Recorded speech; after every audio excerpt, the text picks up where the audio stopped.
But our heads do turn, Alex, to obviously Wednesday. I'm not sure if I do want to turn my head to Wednesday because we are 1-0 against them. I suppose the only good thing is, Alex, that we don't have the away goal system anymore. I know, thank God, because otherwise, well, we're not keeping a clean sheet with our defence. So, yeah, it would have been pretty tough. But no, I mean, AC Milan really aren't that good. They lost again at the weekend, I think 2-1 to Fiorentina. They're not the side that won the title last season. They're completely different. They don't have it. They're not the side that dominated football 20 years ago. They are probably one of the weakest sides left in the Champions League. So there's no excuse to not go through. It's not as if we're overturning a 3-goal deficit either. You just got to win.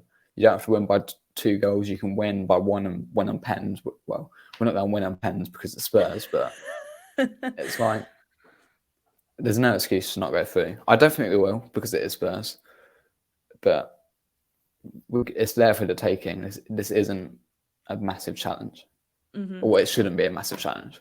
It shouldn't be, but like we all know, against Sheffield, that wasn't supposed to be a massive challenge either, Connor, was it? But here we are.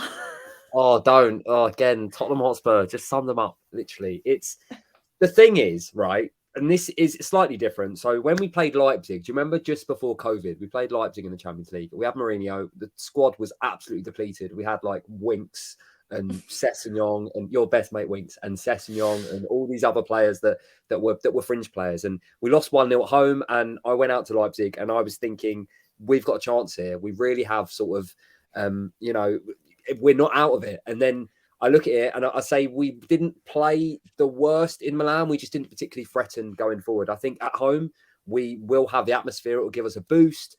But this is Tottenham. So I want to say we'll go through, but I don't want to get hopeful anymore. I actually am at a point where I just don't want to be hopeful anymore in any trophies because let's face it, if we beat Milan, we don't win the Champions League anyway. So and I'm not going to be one of these people on Twitter that's like, oh, if you beat Milan, you're just delaying the inevitable. We're not going to win it. So it's a waste of time. Why don't we just put out Sessegnon and his mates? You know what I mean? Like it's a tough one. I want us to win and I want us to still think we can go for it. And I do think we can, but I think it will not be, it'll be tight. If we go through it, it'll be like, I don't know, maybe like 3-1 or something. So 3-2 on aggregate, it'll be something like that. But that's me expecting that we're going to score 3 goals when we can't even score a single goal at the minute. So yeah, and Darren's spot on. It's the hope that kills us. But at the same time, that makes us love this club even more. And I hate it.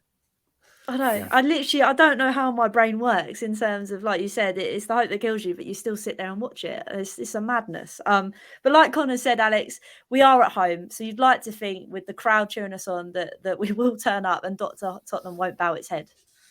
Yeah, I mean, it's probably one of the biggest nights the stadium's had on the footballing side.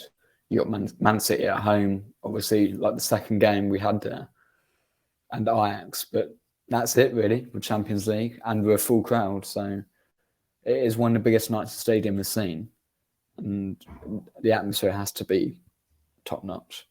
I think it made a big difference in Milan. Obviously I wasn't there, but it seemed pretty good on TV, the Milan atmosphere. And yeah, I think recent games, the atmosphere, it's been the second half where it's picked up when we get more attacking. But from minute one, it has to be. I think you make some valid points because I think the atmosphere for when I went to North London Derby as well, we were all pumped and then we saw the dross that came out and everybody was just deflated and they were like, why am I cheering on if nothing's happening? And I think it is hard going to the game each week and having to pick yourself up. But I think we will play, obviously, the 12th man. I had to do my maths there. I was like, hang on a minute. The 12th man on Wednesday. I'm David. I mean, that is a lovely comment. Thank you for that. But no, it will be difficult. But Connor, do you hope there's some changes? Because I know, like you said, I don't want it to be let's stick Sessegnon's mates out on the pitch and see if they can have a kickabout. But do you think we will? You'd like to think we take this seriously. Do you think this will be, like you said, a big change in personnel from what we saw against Wolves? I wouldn't say a big change. I'd say it'll be a change in personnel. I mean, I wouldn't be surprised to see Emerson starting, and I wouldn't mind it. Like I say, we've all actually been won over by him recently. He's been fantastic. I personally, again, I think if you're making a statement, you drop Son and you actually take it seriously, and you say if we need to bring him on, we bring him on. We don't wait however long in the game to take him off. Alex was right. AC have not been great this season at all. The one thing that got me was that their form was abysmal before they beat us in Milan, and then they beat us. You know, that was Tottenham all over. But yeah, I think there'll be some changes for sure. But I think in general, the main thing is that we actually just go for it, you know. Like again, I know I've said, you know, we might even be out if we beat Milan next round anyway. But I think Conte and Stellini's integrity is on the line here as well. I do. I think if you're not going for this game, especially after the recent results, then you have got a problem, because it's top 4 and it's the hope of the Champions League. So no, he puts a strong team out. He makes a couple of changes, and we give it a go. Hopefully, I'm right. Fingers crossed, 100%. I mean, Tazim said here, more than 2 in midfield, please. I mean, Alex, we know Conte's stubborn, but we've seen ourselves get overrun a few times in the middle. Or do you think, is he going to play that system? Is he going to change the system? Or do you think he's going to stick to his old ways?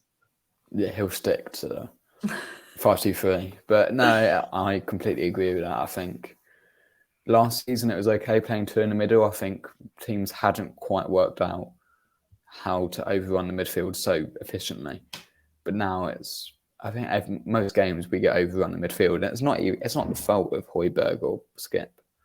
It's just that there isn't enough people there.